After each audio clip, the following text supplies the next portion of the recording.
I'm soon to hit my double century.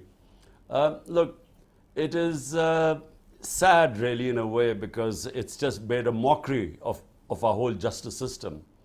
Because the guys who are running the show right now, they are so petrified of elections, which are to be held in October, that they're petrified of losing. Because, in the by-elections in the last few months, out of 37 by-elections, we won 30 of them. And remember, this is despite them being supported by the umpires, by the election commission, by the establishment. And so the only way they want to now allow the elections to take place is that I should be in jail or I should be disqualified, because they do not want me in the election race.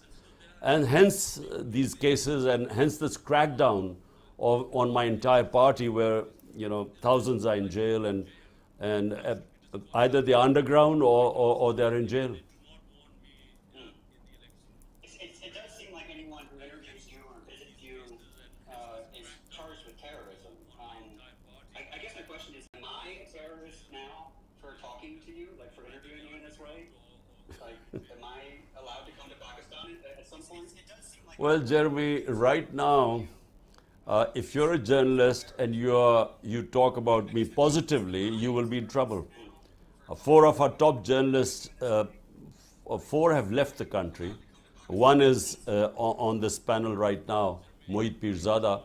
But then one of our best last year, he was slapped with sedition cases and so on, and he had to leave the country, and then he was murdered in Kenya. And I think that's one of the most tragic things that happened, because he was our best investigative journalist. Meanwhile, the other outstanding journalist in our country, who has the highest viewership on YouTube, he's disappeared for 2 months. So, no one knows. Yeah, Imran Riaz, he's disappeared, and his wife and his children, what they must be going through right now. When you don't know where they are, if you know they're in prison, at least you know where they are. But when they disappear, I think people go through the worst nightmare, as his family is going through. One of the strangest parts, I was reading all about like the crackdown on PTI. One of the weirdest parts of this is that it's actually illegal in the media for people to say their name or show your picture. Is that true? Well, they've been threatened. The media houses and the top anchors were all called in a meeting. The meeting was very short, 4 minutes, I'm told, and they were ordered that my name was not even to be mentioned on the media. And so people are resorting to, calling you Qasim's father or other sorts of codes for speaking about you, I believe. It's, Jeremy, if it wasn't so tragic, it's very funny what's going on. But it is tragic because, our media, in the last 20 years especially, it really became very vibrant. In fact, went overboard at times. But, the media was able to create this sort of public awareness about political issues that never existed before. And that's the only way someone like me, an outsider, was able to win the elections. My party only grew because of the free media, the vibrant media. And so, the pillars of democracy, one is free media, the other is independent justice system. Same thing happened with our judiciary. In 2007, this movement started called the Lawyers' Movement. And the whole idea was that we needed to have an independent justice system. So we were progressing towards a genuine democracy. And then comes this situation right now, where we now have, the worst type of martial law. I mean, it's an undeclared martial law right now. Basically, there is no democracy left in Pakistan. And what makes the current, so you said we have an undeclared martial law. Pakistan has obviously been under martial law before in the past. Would you say these are comparable situations? Well, General Musharraf's martial law, and that was from 1999 to 2008. Now, I was his opponent. I was in the opposition. I went to jail for about 7, 8 days during his martial law. But I'm telling you, that was liberal compared to what is going on right now. I mean, this is, I feel as if it's like, what people must have felt in Stalin's Soviet Union or Nazi Germany. I mean, people get picked up in the middle of the night. If they're not there, their relatives get picked up. Their houses get broken. They get robbed. The businesses are shut. And this is anyone who has anything to do with PTI. I'm not even talking about the senior leadership. And it's happening to the workers. I mean, it's never happened in our country before. Totally, the media is controlled. The judiciary is under extreme pressure.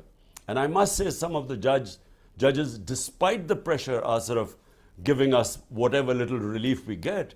But I mean, all civil liberties have gone out of the window. Now, talk me through the events of I believe, May 9th, where you reported to the Supreme Court and you were abducted inside of the Supreme Court, correct? Well, I was sitting within the precincts of the Islamabad High Court, and I was sitting there to get my bail, or various bails, because every day I have my going to courts is like people going to the office. So every day I have to go to one court or the other when you have over 180 cases. So I was sitting there, and suddenly, I'm sitting in the registry office, and suddenly I see these commandos. Really, they weren't even rangers, they were commandos. And I thought, first of all, because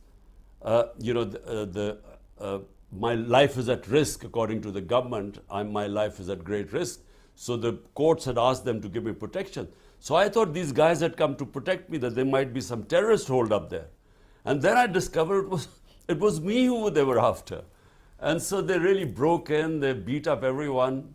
They beat up the lawyers, the staff there. They then dragged me out like I was some sort of a terrorist. And it was all illegal. And later declared by the Supreme Court of Pakistan, declared it unconstitutional and illegal, the way they abducted me. And of course, those images, when they went out, it had a reaction. Right. And so 4 days later, you're released from jail because the abduction was deemed illegal. And you found out that during those 4 days, there had been protests, there had been violence. And what was your reaction? Well, when I was asked by the Supreme Court, they told them to bring me to the Supreme Court. So from the prison, I went to Supreme Court. And the first time I discovered that there had been violence was when the Chief Justice asked me, that he said, "Do you condone this violence?" So I had no idea that there had been violence. I expected there would have been protests. But, when I was shot, and about 11 of our people had bullet wounds, one of the bystanders was killed. Even then there were protests, but there was no violence or there was no arson. So I was quite shocked when I was told by the Supreme Court, and I immediately, of course, condemned it. Because in my 27 years, I've always urged my party always to remain within the Constitution, our right for peaceful protest, but never violence. So as things unfolded, Jeremy, unfortunately later on, we discovered that these people were embedded within us.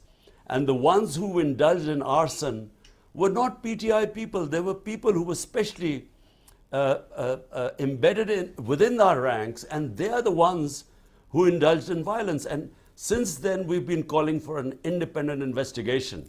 But we're not getting it, because we can prove, if there was an independent investigation, we can prove that these guys were not part of our party, because our party had never believed in violence. But unfortunately, that was used as a pretext. We feel it was pre-planned, the whole thing. Within 48 hours, 10,000 of our followers were put in prison. This can't happen unless it's pre-planned. You can't just go and pick up 10,000 people. So all this was planned. Senior leadership was put in jail, and the rest just went underground. So it was used as a pretext to dismantle the party.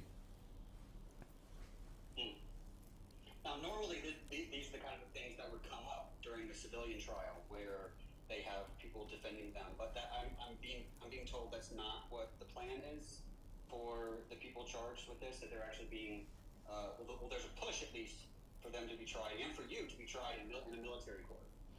Yes, well, right now in the Supreme Court, I have gone, other people have gone into the Supreme Court against military courts. The case is still in the Supreme Court, but the ministers of the ruling party have actually stated that if the Supreme Court gives a verdict against military courts, the government would defy it. Just like they defied when the Supreme Court announced Punjab elections on the 14th of May, according to the Constitution, the government refused. So we don't know what will happen, but clearly, I mean, there's no room for military courts in a democracy.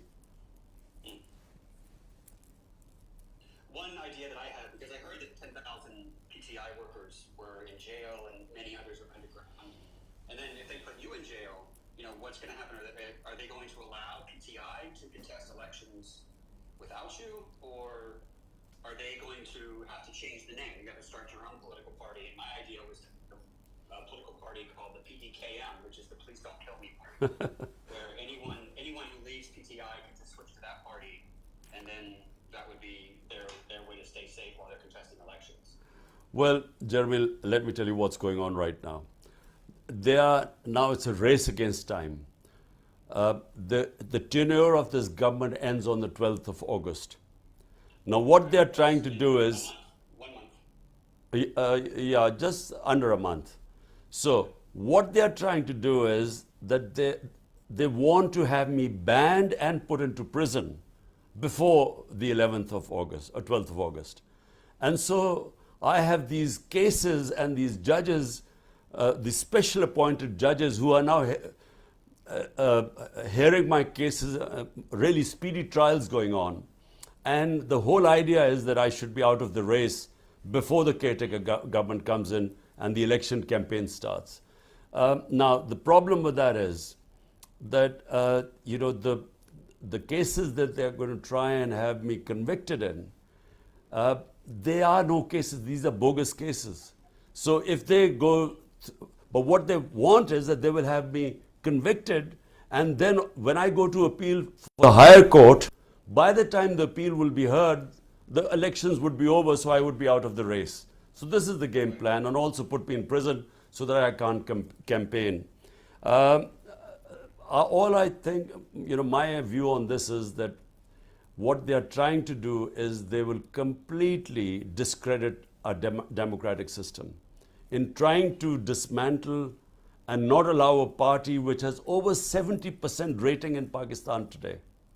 So the biggest political party in the country with basically almost 70% of the people behind it, if you try and make sure that it is out of the race, basically you're dismantling the democracy of the country.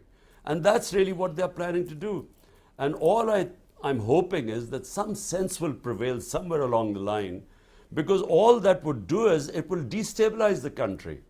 The country desperately needs political stability, which will then lead to economic stability. But all what they're trying to do is actually, it's going to cause more destabilization. But there's a panic amongst those who are in power that somehow, whatever happens, I should not be allowed to come back into power. Well, one of the things I was reading that came out in the last week that made me laugh was that you were accused of being a secret Israeli agent. Is that right? And I was thinking about all of the different secret religious things. Barack Obama was accused of being a secret Muslim. Indian politicians have been accused of being secret Christians. When I first visited Pakistan, I was accused by Indians on social media of being an ISI agent, which is obviously not true now that I'm talking to you. But wouldn't it be easier for all of us just to switch countries instead of maintaining, secrecy in our countries? Look, Jeremy, the problem is someone like me, they really find very difficult to place me. So at one end I've been called, and a whole election campaign against me was that I was part of a Jewish lobby, a Jewish conspiracy to take over Pakistan. And then a whole campaign that I was Taliban Khan. So I was, a supporter of Taliban. And then a whole campaign for last few years, I was I was pro-army, a stooge of the military, and now I'm supposed to be anti-military. So I think, people find it easy to categorize people before maligning them.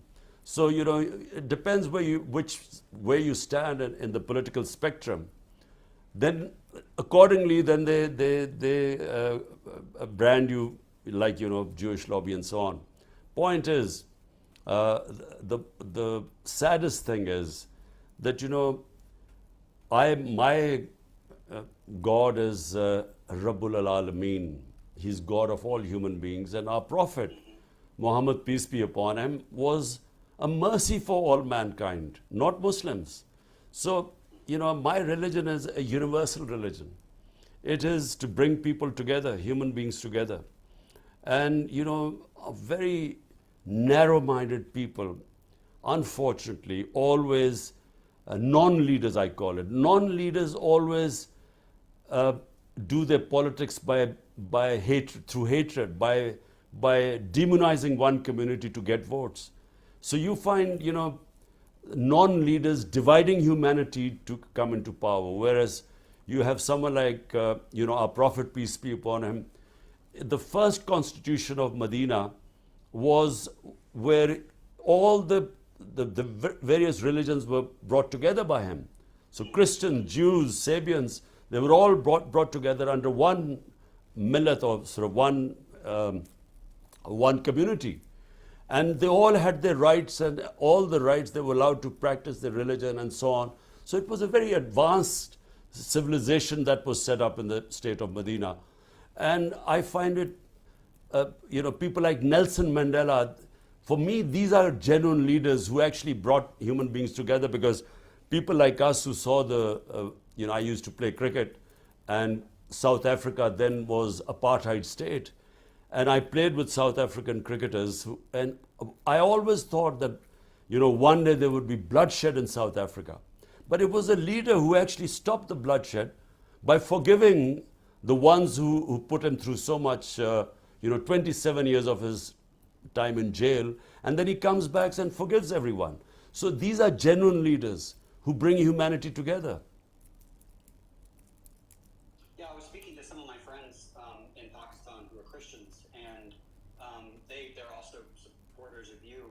And one of the things they brought up was that Christians in Pakistan, I've always found this interesting, that the percentage of Christians in Pakistan is the same as the percentage of Muslims in the United States. It's about between 1 and 2%. And one of the things they were concerned about was, Christians in Pakistan being a minority, often being scapegoated by, neighbors and things like that, that they rely on the rule of law in Pakistan to protect them. And the, recent events have made them a little worried. Well, look, Jeremy, look, what distinguishes a civilized society from a barbaric society? The Romans used to call anyone, the Romans had their laws, and everyone else were called barbarians who didn't have laws. So a human society and an animal society, the only difference is law of the jungle is might is right, and human society is only human if it has rule of law where the weak are protected from the powerful. Now, unfortunately, Pakistan has descended right now into total lawlessness. Might is right. In order to try and sideline me and my party, basically all fundamental rights have got suspended. And when that happens, basically all the weak people become vulnerable, all weak sections of the society. So rule of law is what I started my politics 27 years ago. And by the way, I was inspired by England, where I went as a teenager. And for the first time, I saw rule of law, meaning that the powerful were also under the law. Whereas I had come from what was then martial law, where you had military rule, and military rule by definition violates rule of law. So therefore I was inspired where, the Prime Minister also had to go by the rules. And, recently you saw Boris Johnson actually losing his premiership because he broke the law. So, I mean, these are alien concepts right now in Pakistan, and that's what I started 27 years ago. And my 3.5 years in power, my biggest problem was that unfortunately the army chief at the time just was patronizing these powerful people who wanted to be above law. And I wasn't strong enough because I had a weak coalition government with a small majority. And I just wasn't strong enough to implement rule of law. And by the way, unless you have, in a parliamentary democracy, unless you come in with a proper public mandate with a huge majority, I don't think it's possible to take on the powerful mafias who put themselves above law. I'm turning this over to Safina, who has a question. Hello, Imran Khan. As you just mentioned about the whole campaign against you, basis on religious and Semitic comments, and that reminds me of Asif Khaja's interview in New York on September 27, 2017, that he actually stated that PTI in New York, PTI is a religious fringe, while he and his party are more liberal. And I have been observing like Pakistani news that Shiri Rahman and Asif Khaja again recently labeled you as an Israeli agent or Jews agent or son-in-law of Jews, which I can see that there is another campaign is going to be run by them. Well, I just want to ask, can Pakistan ever establish a system to register these anti-Semitic comments as a hate crimes, like with appropriate consequences? Because every now and then we see them using all type of these campaign against you, which really against you or anybody else in Pakistan. Look, Safina, look. First of all, when you have people, politicians who have no ideology, the only ideology you have is any which way to get into power. So that means that they become chameleons. So Khwaja Asif would go and tell the Americans he's liberal, whereas his party members here would be talking about, the extreme sort of spewing hatred against other sects, other religions, or they would be calling themselves backing jihad, and jihad not because they believe in jihad. Jihad is a great concept, means standing up against injustice. But they would use it sort of as a religious, as trying to categorize themselves as being religious. And so they change colors whatever audience they have. And Shari Rahman, her party claims to be very liberal, and they talk about liberalism and so on, and yet here she is making such comments and she made them in Urdu, didn't make them in English because she didn't want, the Western countries to know, what she was saying, these anti-Semite comments. Look, what I want Pakistan to be, let me just make it clear. The Pakistan I want, and the reason why Pakistan was made to be on the principles. Our founding fathers made Pakistan to be on the principles of the first state in Islam, which was in Medina. That was in every sense a modern state. It had rule of law. Number one was rule of law. Remember, just imagine at that time, forget about, even now it would be unthinkable, but at that time, a Jewish citizen wins a case against the Khalifa, which means the head of state, Hazrat Ali, one of the most revered figures in Islam, because the judge refuses to accept the testimony of his son. So all citizens, regardless of their religion, were equal. And secondly, the head of state they put themselves under the law. So the Prophet, peace be upon him, is famous saying that even if my daughter commits a crime, she will be punished. The second Khalifa, Hazrat Umar, he had his son punished for breaking the law. And so, the state was built on great principles of rule of law, everyone equal, regardless of their religion. And secondly, women were given rights. We don't realize that that was the first time women were given inheritance rights at the time. The Prophet saying that man has right over woman as a woman has right over man. So, I mean, imagine at that stage, and then of course freeing the slaves. Slavery was, first time the Prophet spoke about how you have first to treat them equal, but the best thing is to free a slave. Now these were, at that time, dynamic concepts. And unfortunately, and then of course his last sermon, where he said, we're all children of Adam. We're all equal. I mean, whatever the color of our skin. So remember, these are 100 years ago, great concepts, modern concepts. But sadly, sitting right now in Pakistan, and I'm afraid for the last 70 years, we have not even remotely come close to these principles. Answer, this is Dr. Moeed. Please, if you can hear me. Ji, Moeed. It's a privilege to be listening to you in a live space. I had the opportunity of seeing you almost every week till July, before I left, June or July or August. But I watched your interview with Tim Sebastian, and like many other interviews which you have given to Western media. And I'm mortified and surprised that someone like you is a modern man who talks of Britain, NHS, Scandinavian countries, Nelson Mandela, European history, and American history, is very easily tagged as a pro-Taliban, as a medieval, primitive mindset. What have you done wrong to send this impression? I really fail to understand. What have you done wrong? Well, Moeed, look, good thing you're not here, otherwise you would be behind bars right now. So good that you've got away. Look, Moeed, I think in the Western press, the portrayal of Islam is, ever since that Iranian revolution of Ayatollah Khomeini, the portrayal of Islam was that they divided Muslims between two categories, fundamentalists and sort of liberals.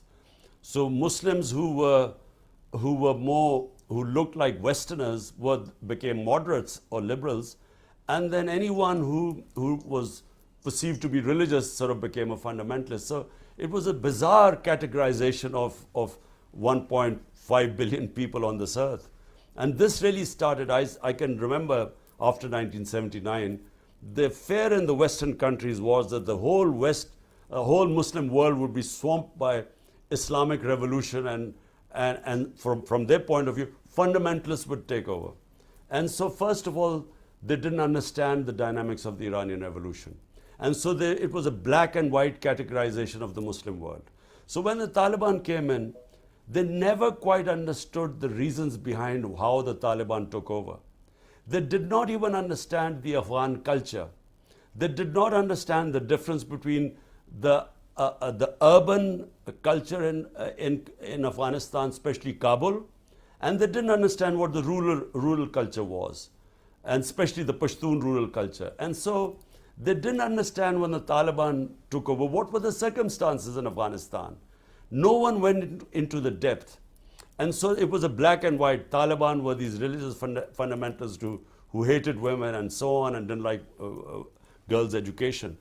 And so whenever they ask me questions about Afghanistan, they do not understand that from Pakistan's point of view, our number one priority is that whichever is the government in Afghanistan, Pakistan must have peaceful relationship with them, because we have a 2,500 kilometer border with them. We have 3 million Afghan refugees. And when the previous government was in power, we had 3 different terrorist groups operating from Afghanistan and operating in Pakistan. ISIL, TTP, and then of course the Baloch terrorists. So from Pakistan point of view, we want a stable Afghanistan. Whether it was the previous government or the Taliban government, we want stability. Afghanistan has been through 40 years of conflict, and the people of Afghanistan have suffered. Now, from the West point of view, when they talk about human rights, and especially women's rights, it would be much better if the West if they allowed the current Afghan government to come into the mainstream.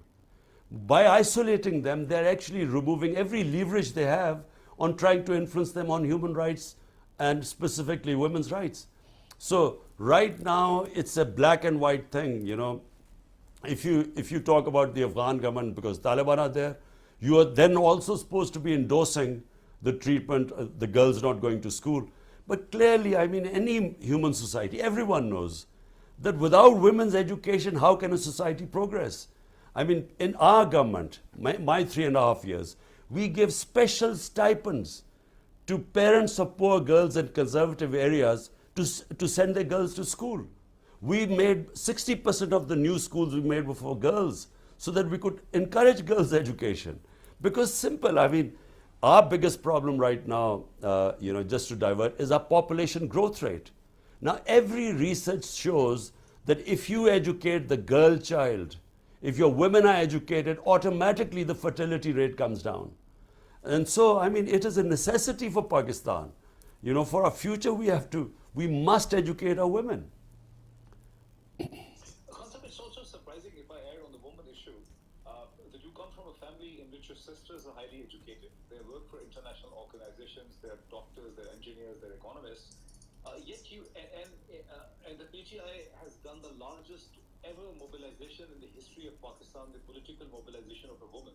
This is for the first time that hundreds of women in Pakistan's history have been arrested and are behind bars on purely political charges. Yet, your opponents very easily show you and portray you as an anti-woman character across the West, where I live right now. I don't know, Mohit, I fail to understand that.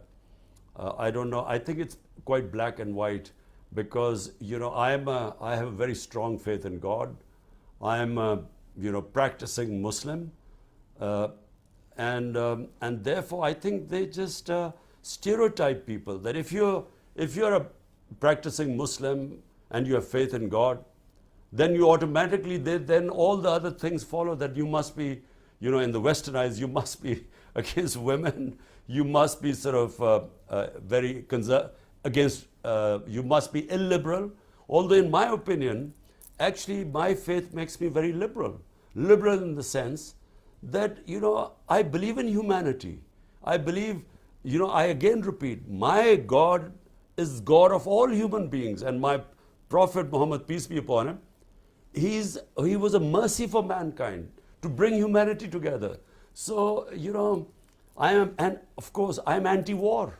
I mean, I do not believe conflicts, military conflicts are a way of solving problems of this earth. So, you know, but they categorize people, and I think that's the problem.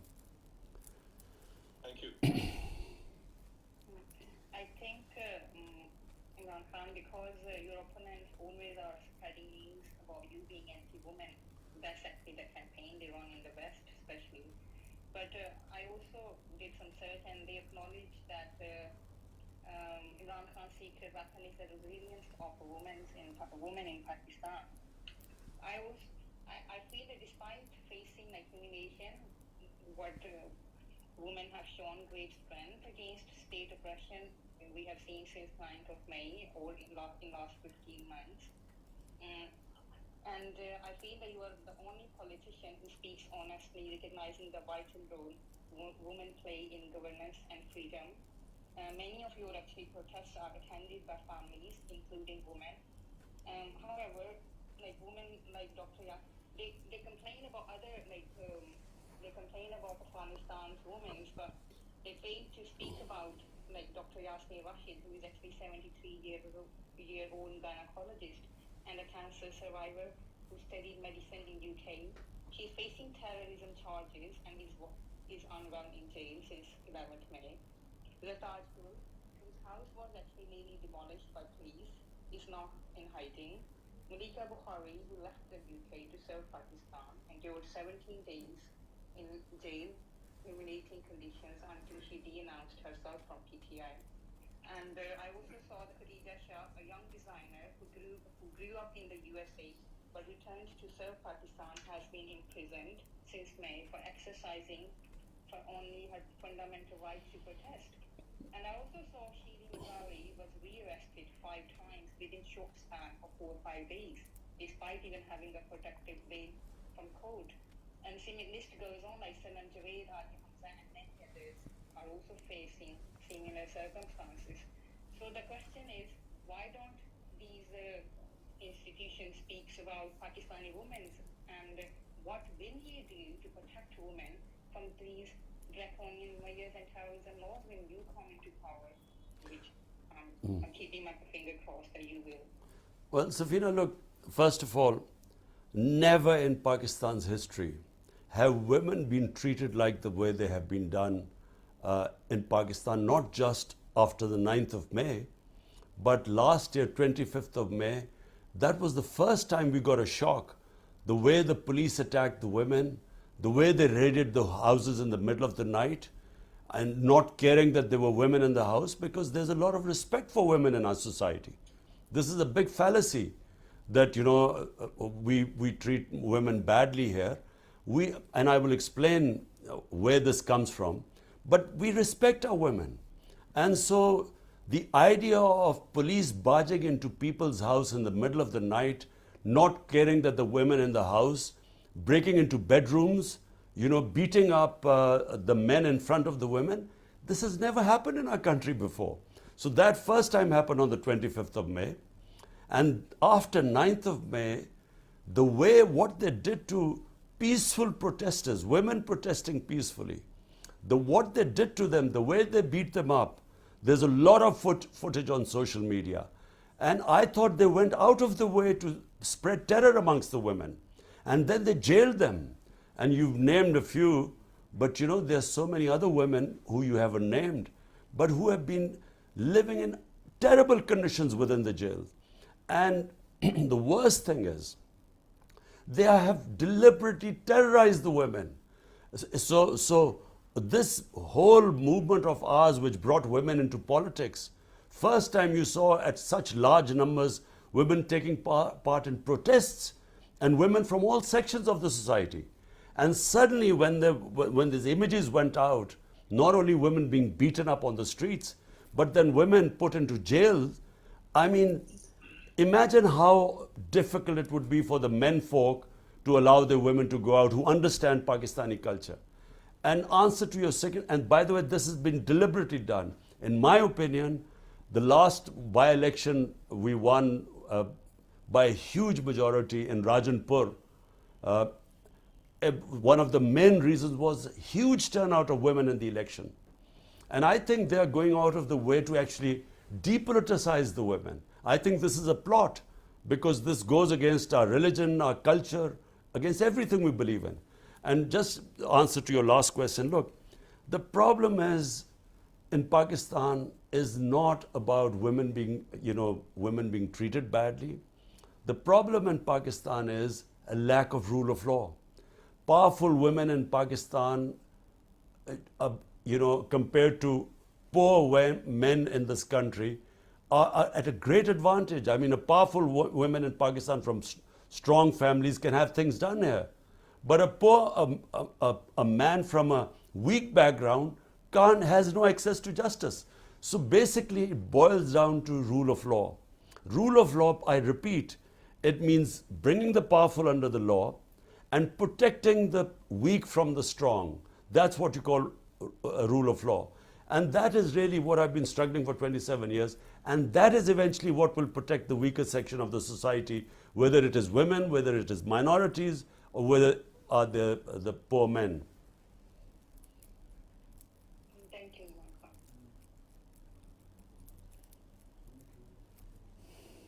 Thank you. Kansa, I wanted to ask, we've been speaking about misinformation a lot during this time, and I'm not sure if you remember this. I have my own story about misinformation, and that is that I was supposed to go on a comedy tour, and I did. It was my first comedy tour of Pakistan. It was in 2017. And when I started advertising that I was coming to Pakistan, it was Nawaz Sharif supporters spread the rumor on social media that I was your secret child in the West. I don't know if you have any idea about that, but that actually ended up on ARY and Geo News, like spoken about on the news. And I had to contact the Sharif administration to explain that I was not your son. so that my visa would be able to go through. And they ended up calling the embassy in the U.S. I got my visa. I went to the airport, and then on the flight to Pakistan, Nawaz Sharif was removed from office. And so, in a way, Nawaz Sharif's last act of corruption was getting me my visa to go to Pakistan. Jeremy, look, the problem is when you have people desperate to cling to power, because power for them means two things. Power for them means making money and stashing it abroad because they can't afford to keep the money in the country. Because when you make billions, if you keep it in the country, it gets discovered, so you have to send it abroad. So you do twice as much damage to the country when you launder the money out of the country. And Nawaz Sharif and these two families, this is what they've been doing for 30 years. And by the way, they blame each other for money laundering too. So it's not just us calling them. And secondly, the next problem is how to protect that corruption money. So that becomes the second thing. That's how they damage the country even more. Now they want to protect the money. So protecting the money means they must stay in power, because only in power can they protect the money. So this whole exercise of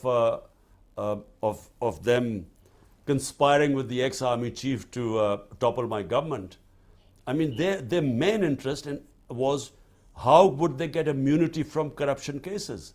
And that's exactly what they did the moment they came into power. First thing they did was they passed a legislation in Parliament. And it is incredible that such a legislation could be passed, where by law they managed to get rid of, they got immunity from the corruption cases of at least $5 billion, 1,100 billion rupees.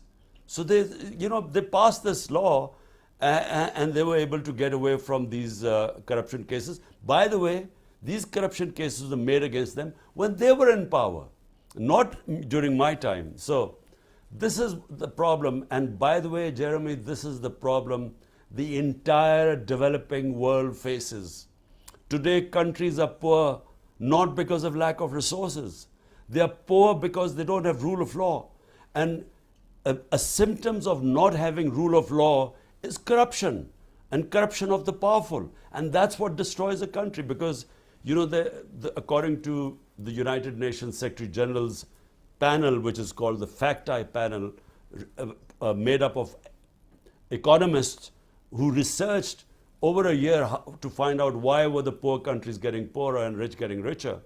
And the main finding is that every year, now listen to this, $1.7 trillion, $1,700 billion every year leave the developing world into offshore tax havens or into Western capitals.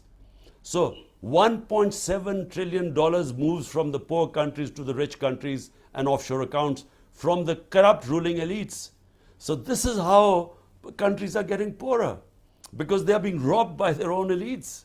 It's like if people might not know this, might not have read it in history, the greatest transfer of wealth took place when the East India Company conquered India. And from 1757 onwards, when they conquered India in 1757, India had 23% of the world GDP. And from then onwards, for 150 years, they transferred the wealth of India, was creamed off and taken off to Britain. And Britain had 3 or 4% of the world GDP when they conquered India. When they left India, Britain had 22 or 23% of world GDP, and India was left with 3 to 4% of the world GDP. So, they robbed the country. It's exactly what the ruling elites of the developing world are doing right now. They are siphoning off the money, and they end up and unfortunately, the powerful countries, rich countries, don't do anything to stop this plunder. You're speaking about the rule of law in Pakistan. Of course, the West prides itself on our rule of law. But I was thinking about how the idea of rule of law predates the West. You find it in Roman law and Christianity and Islam.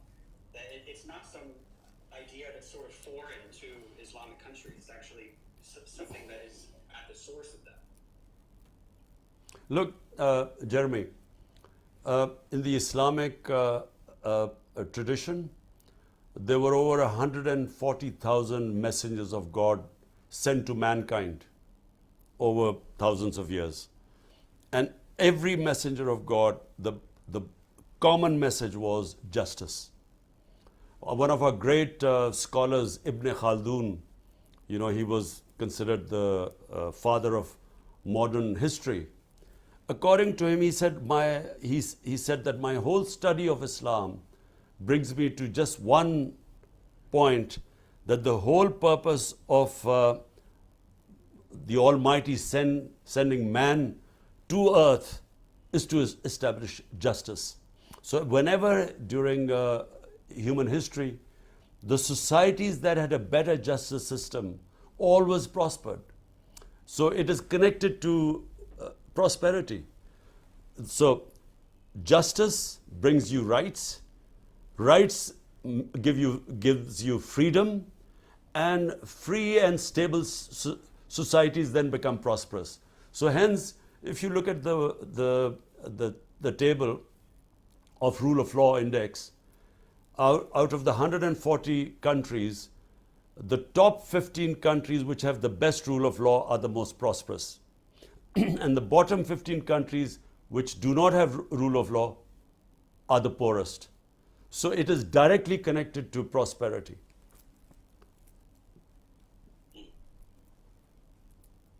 Hansa, can I jump in for short questions, because then I have to leave because I'm going on a house search and I'm got an appointment. Hansa, I'm surprised also that the way the media has been treated, the way Shaheed Arshad Sharif has been murdered. Imran Riaz Khan is missing now for 65 days. Look at Sabir Shakir, myself, Shaheen Sabai, Wajahat Saeed, we all have been registered FIRs for terrorism. Yet the impression of the Western media is, and I think also Jeremy should comment on it, is somehow or the other that you were also as harsh to media. Not a single journalist was arrested in your time. There were no FIRs against the journalists. The journalists were not abducted and detained under your government. Neither are you able to explain that situation, nor is anyone understanding the word. There is a sea difference. Look at myself, look at Sabir Shakir, look at Shaheen Sabai, look at Wajahat Saeed, look at the poor Arshad Sharif, look at his family, look at Imran Riaz. Yet they're blaming you for cracking down on media. I mean, how do you explain that?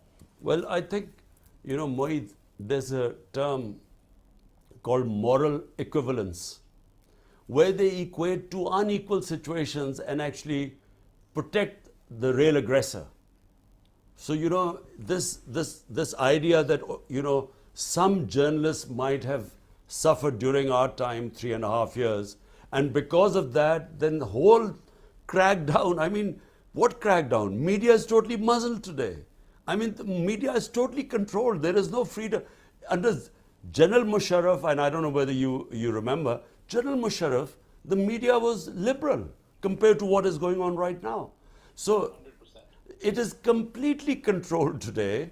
I mean, not just that the four of you have left the country, not just that Arshad Sharif was murdered after having to, because of threats to his life after leaving. I mean, what about the 4 or 5 senior journalists who were roughed up and beaten up in Pakistan? I mean, senior journalists like Ayaz Amir, like Sami Ibrahim, like Ghulam Hussain. I mean, these guys were just roughed up within Pakistan and threatened. So, I mean, this is unprecedented what is going on, the sort of crackdown. And yes, you're absolutely right. Sometimes they bring out some sort of human rights watch or some report or some international journalism who might have mentioned few journalists got a raw deal. But by the way, I looked at all there were 10 cases, so I actually had it investigated. There are 10 cases, and all of them, there were 3 of them which has to do with security, where the military establishment directly spoke to the media owners in 3 or 4 cases.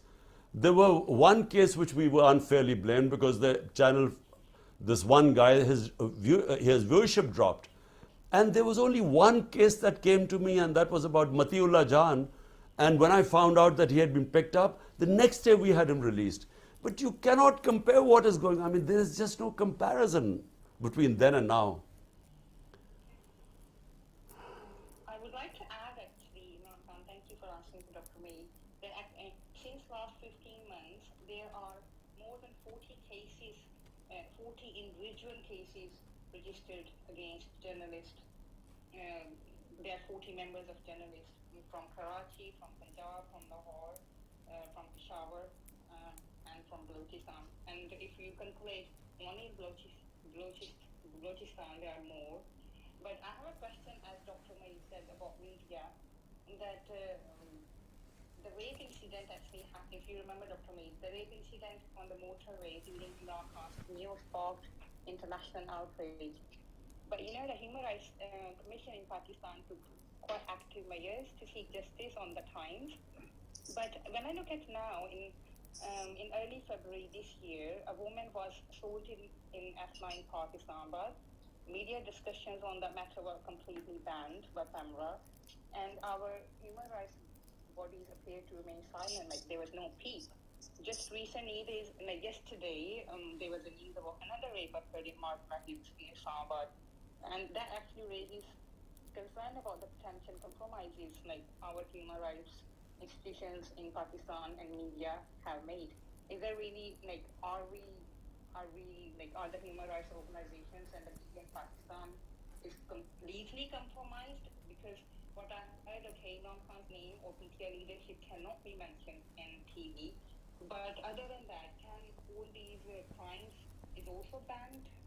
And why actually human rights organizations are silent? Why there is no beat against those things? Well, look, Safina, look. Unfortunately, the media, and I'm talking about our own media, and then I'm talking about the Western countries, two different things. Our own media is unfortunately controlled by the media owners, the bosses. And the media bosses have huge business interests. I mean, they're interested not just running a media house, they have other business interests. And so for those other business interests, which actually is what brings them most of their money, they are willing to compromise on the freedom of media if those business interests are threatened. We never did that.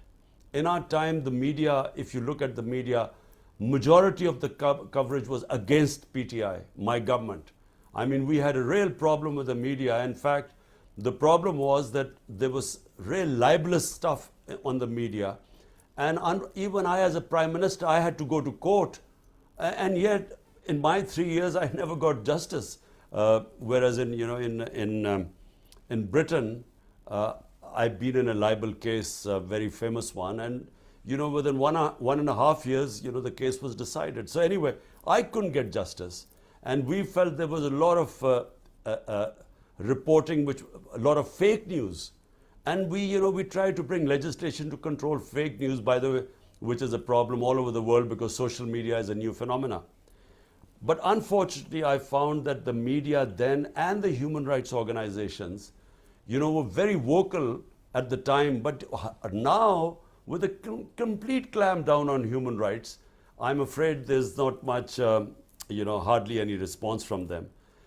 But about the Western countries, I find that, they talk about human rights when it suits their interests. But right now, I mean, all the talk about democracy, human rights, and so on, it's only reserved for, China and Russia, when something happens in Hong Kong or Uyghurs or something to do with the Russian dissidents.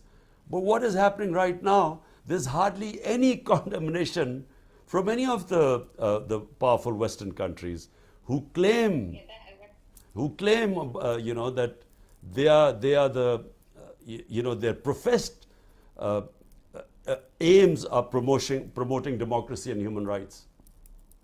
Yeah, that actually surprises me a lot. Thank you, Imran Khan. Chairman, this is Atif. First of all, thank you very much for accepting my request and joining us at today's space today. I'm really grateful to Jeremy and Safina for organizing this event, as well as our social media team headed by Gibran Ilyas, Imran, Hamid, because without our social media, all this our political movement, our struggle, all these events couldn't have been possible. And then, a friend like Dr. Mohit Pirzada, a mentor, who has always been our biggest support, especially during the last 13 months. I don't have any question. It's just I want to bring it to your notice. Alhamdulillah, we have support among 98% of Pakistani Americans. And along with that, we've started getting huge support among the Muslim Americans as well. And on September 2nd, we are planning one of the biggest event on which you will be speaking to among over 15,000 Muslim American gathering. And also, I want to make a commitment, like you always say, La ilaha illallah. And inshallah, we will fight till the very end. We will not leave you alone. All the overseas Pakistanis are with you. And after that, Gibran Ilyas, I think he's also at the airport and he's about to check in. He also wants to make an announcement. Gibran bhai, if you can unmute yourself and make that announcement, because it's a very important announcement. Thank you. Sure. Many thanks, Adawai. Kansab, you had said that it's the best of times and it's the worst of times. So what we have done in social media is, we've heard of citizens journalism, but what we have done is this is going to be the first ever citizens documentary. I think it's going to be one of the biggest. So what we're asking people who have footages in high definition from March 2022, when the whole movement started for Hakiki Azadi, just check my pin tweet. feedback@insaf.pk is the email address to email if you want to be part of that project. Inshallah, it will be one of the greatest documentaries ever, because everybody will be part of it. Kansab, my short question is, you once mentioned that PMLN, they're not educated, nor they try to get education. So just recently, Khwaja Asif has blamed, put allegations on Shaukat Khanum Hospital again. I say we let them, because every time he does that, we get record donations. So this is what we're seeing this time around. So what do you have to say about that? Well, look, Gibran, these people are discredited. They have been in power for 30 years. Everyone knows everything about them. And the last 14 months, they have completely destroyed themselves, because they came in on the pretext that they were experienced in dealing with the economy. And they have completely, our economy has never been in a worse shape than it is right now. And this is, despite what was called the commodity super cycle, when post-COVID, the international commodity prices had gone through the roof, which is when we were in power. And now they are down by 35%. And despite that, you find that inflation is unprecedented in Pakistan's history. So number one was inflation, number two was fixing the economy. The economy has nosedived in Pakistan. We almost defaulted on our loans, and that would have really set the country back. So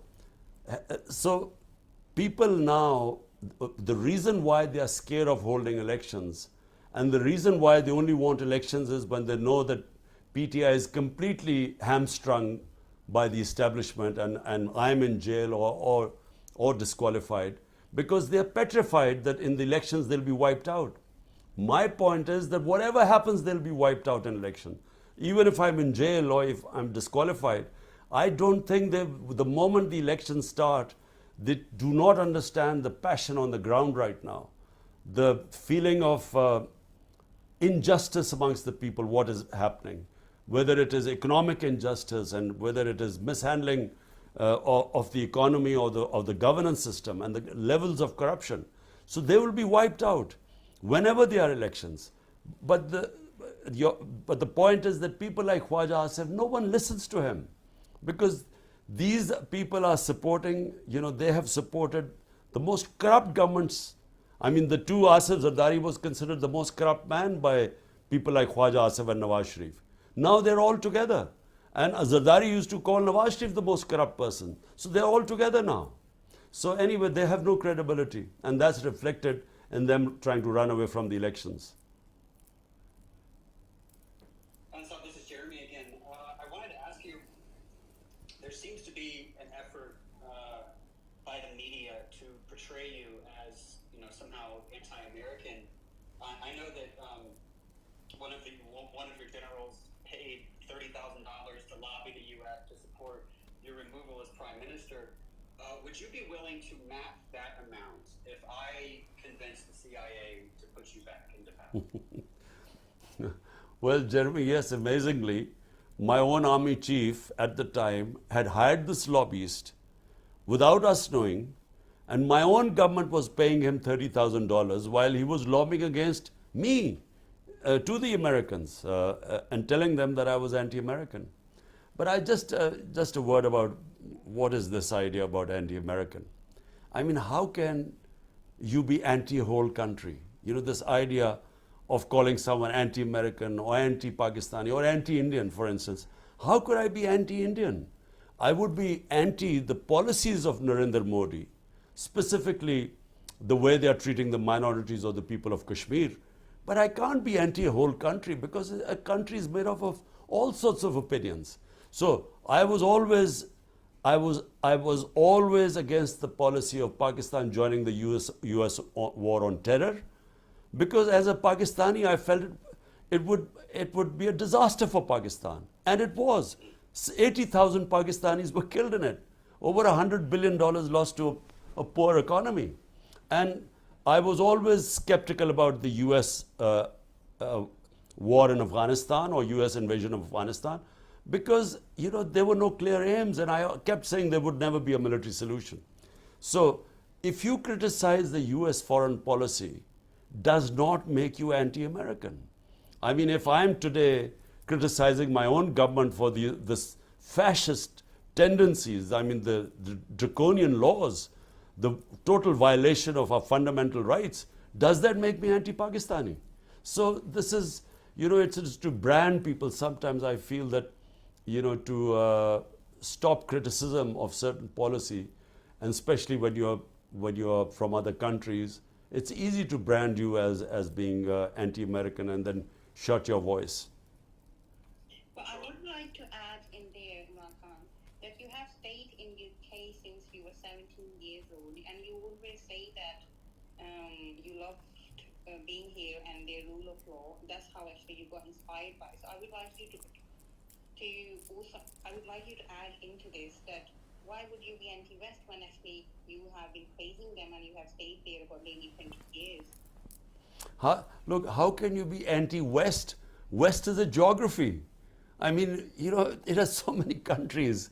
These are so bizarre, these terms. He's anti-West or he's anti-American and so on. Look, I mean, Britain, I keep telling everyone that the first time I saw two important things which made the basis of my manifesto was rule of law and a welfare state.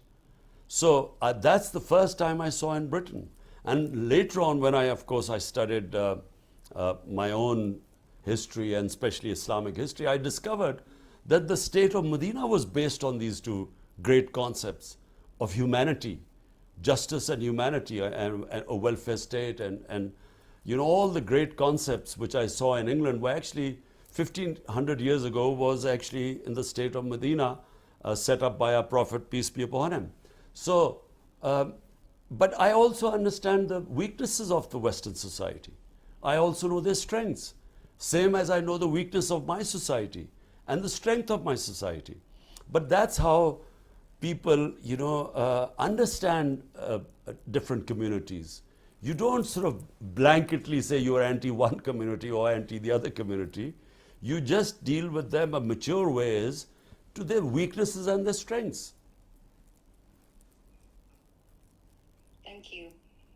As I was getting ready to, coming up with a list of questions that I was going to ask you, my neighbor bought a black pickup truck, and so it's sitting outside. I don't know if I should be worried or not that anyone is coming for me with a black ego or anything.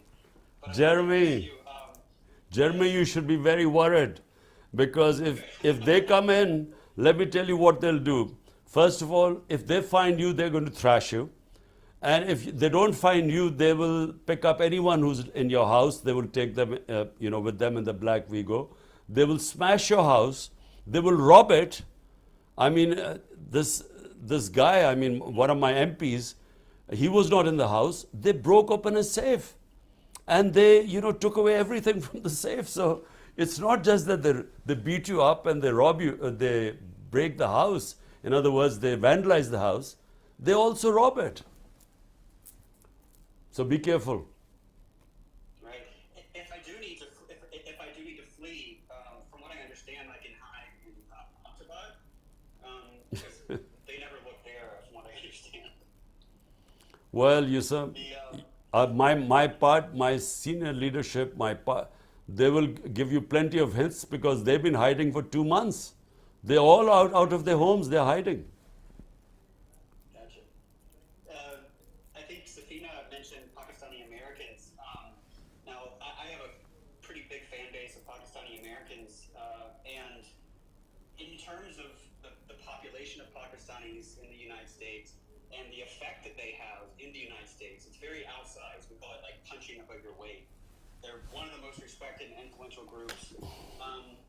Meanwhile, I read that in the last year, 750,000 Pakistanis have left Pakistan, which is great news for us because we love Pakistanis here. They are our doctors and very involved in politics and industry. But I can't imagine this kind of brain drain being good for Pakistan. Look, Jeremy, first, the Pakistani American community is one of the most powerful Pakistani expatriate community. And also it is one of my biggest support, PTI's biggest support does come from not just the Pakistani Americans, but basically amongst the 10 million Pakistanis that live abroad. And the main reason is because when they go abroad, like I went when I was a teenager, you see rule of law. And by rule of law, it means that if you pay your taxes and if you don't break the law, you are a free man. You're protected by the laws of the land. And whereas when they come, when you see what is happening in Pakistan, I mean, it would never happen that in the US, your house would be broken in by police in the middle of the night and people picked up, beaten up, the house robbed. It's unthinkable there. Because no police officer would dare to give instructions like that because his juniors won't obey them. Because it would be against the law of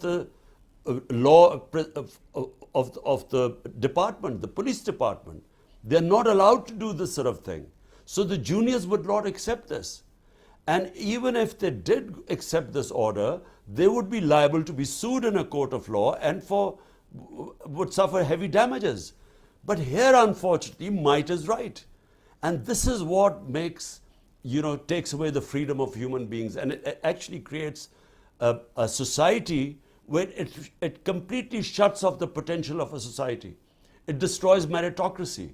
So it destroys this, only the potential of humans is in freedom. So throughout history of mankind, a human strives for freedom because only free societies, can ascend, can go to great heights. And freedom comes with the rule of law. Now, that's why the overseas Pakistanis back us, because they live in societies and understand what I mean by rule of law. Now, second, what the point is, actually, it's a very serious issue we are facing right now. People are losing hope in Pakistan. And why are they losing hope? Because the establishment is trying to impose on us these crooks and criminals who've been in power for 30 years, who are proven money launderers, who are proven to be corrupt, not just by what we say, but what they say about each other, what the establishment used to say about them. So when these people are imposed on a country, and then you see that the establishment is trying to not allow the biggest party to come into power, which means over 70% of people, the choice of over 70% of the people will not be allowed to compete in the elections. That's when they lose hope, because they look at these faces who they've been seeing for 30 years and they think they will be back again in power. That's why we have 1.2 million top professionals leaving the country in the last few months. This is the biggest brain drain in our history. And remember, not just that their skills are leaving our country, but also their capital. They will be taking the money out as well. It's the big disaster which is taking place in this country. And unfortunately, right now, the way the establishment is sitting with this government of crooks, this is the biggest, from my point of view, I mean, the cause of hopelessness. And it's because of hopelessness that you find people leaving the country. So my question is about the status or the role of the Army in all of this. People ask you lots of questions about the Army, and from what I understand, the Army is the most competent institution in Pakistan. So anything that needs to get done, whether it's COVID policy, which you were praised for, relies heavily on them. That's just how everything works. But a healthy country needs other institutions other than the Army to be strong, to be intact, to be able to carry out the functions of a society.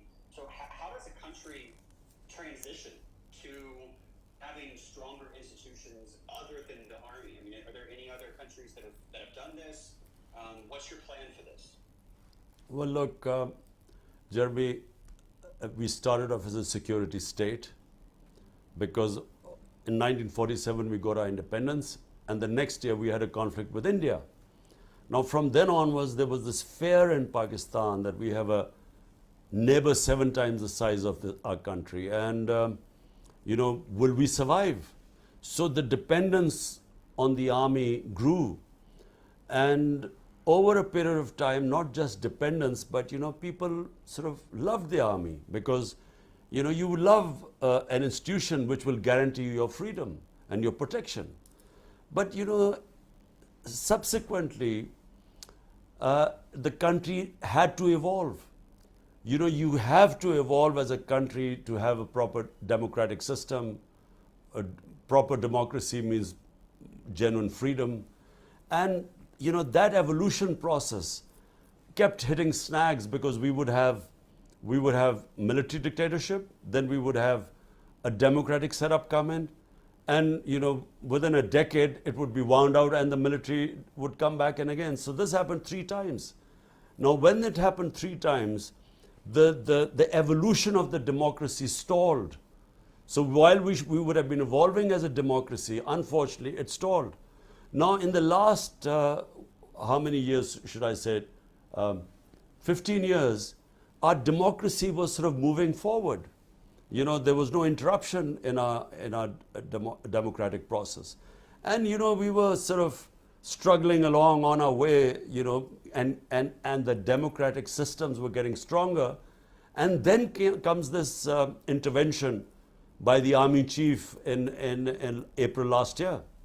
Now, a government that had the best economic performance, and this is in the economic survey of Pakistan, you can see that all the economic indicators were positive.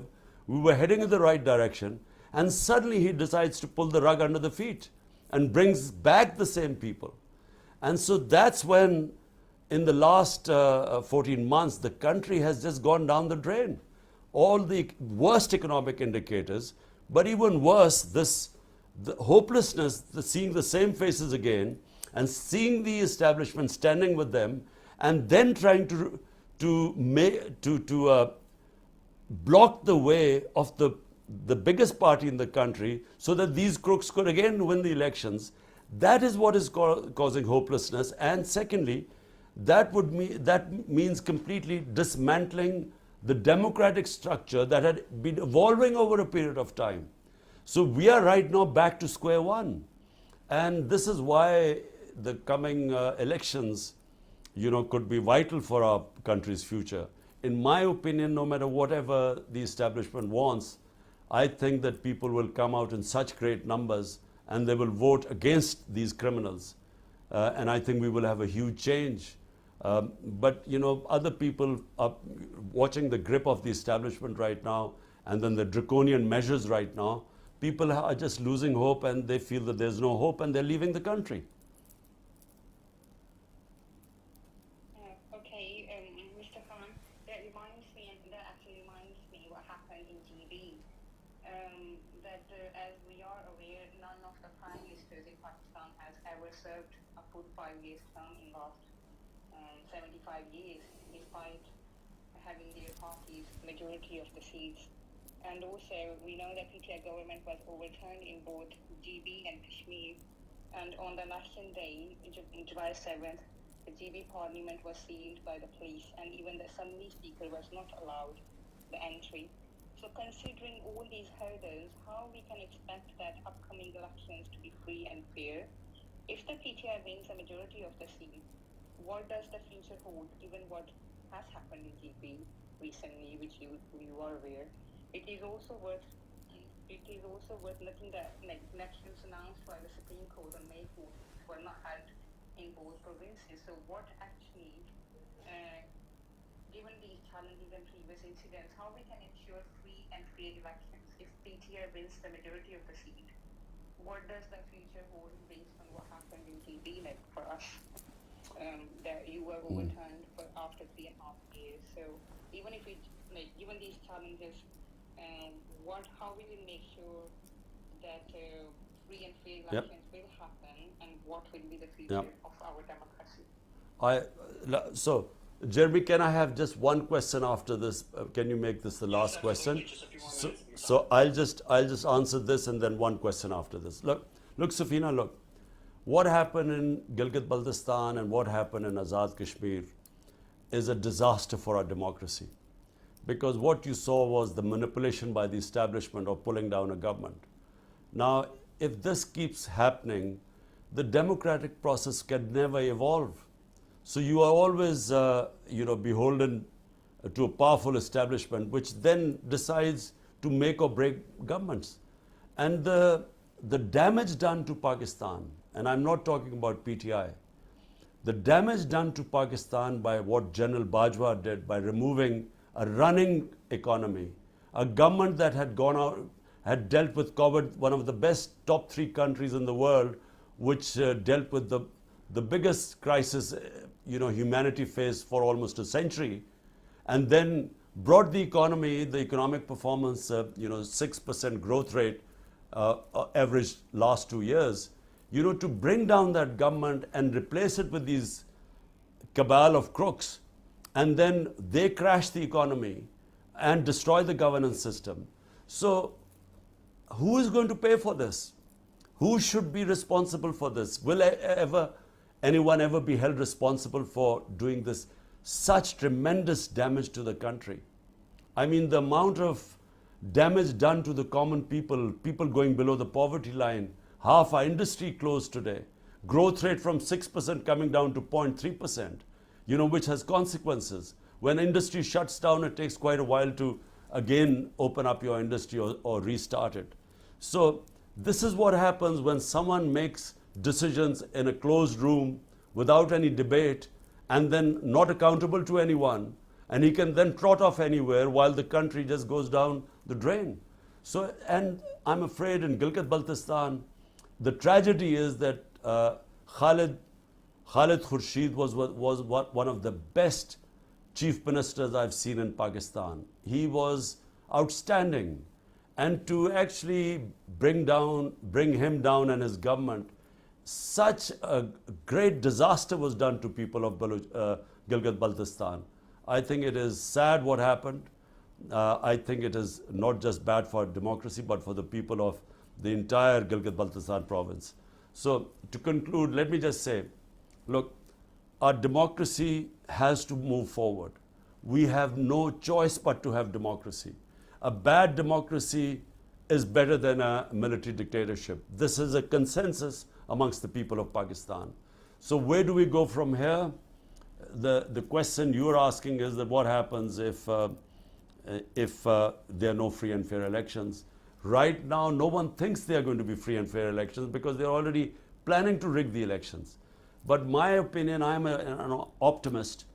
I feel that in this election, the level of public awareness in Pakistan is so much that I feel that you will have the greatest ever turnout in these elections. And no matter how hard they try to rig it, I'm a strong believer that the people in this country will defeat all methods of rigging which are being planned. Inshallah. Thank you so much, Imran Khan. I have one very, very fast question from my followers who all want to know that on the subject of biryani, do you like aloo or no aloo? Well, you know, as you get older, your tastes change. So biryani was a great delicacy of mine some 40 years ago. But right now, you know, I'm afraid there are other delicacies that I enjoy most. But then, yes, biryani with aloo I like more. With aloo, okay, thank you. And also, how do you, I mean, just day to day, how do you maintain, this is the last question, how do you maintain a sense of peace and hope during this time? Well, you know, Jeremy, I have a very strong faith in God, which always keeps you going, because, you know, you try your best, and since I'm not doing this for myself, I'm doing this for my country. Why am I doing this for my country? Because I'm one of those privileged people who got so much love and respect from his country that it was important for me to try and do my best for them. And so I've tried to do my best for my people. And the rest I leave to the Almighty. Because, you know, it's success and failure are in His hands. Effort, struggle is in my hand. And I will be struggling to my last breath. But then how do I relax and stay calm and content at night?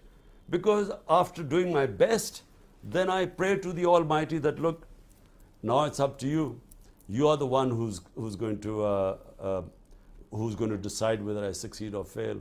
So actually, that's how, you know, I go through all the tough times. And I have to say that these 12 months, and particularly the last 2 months, have been probably the toughest 2 months of my life.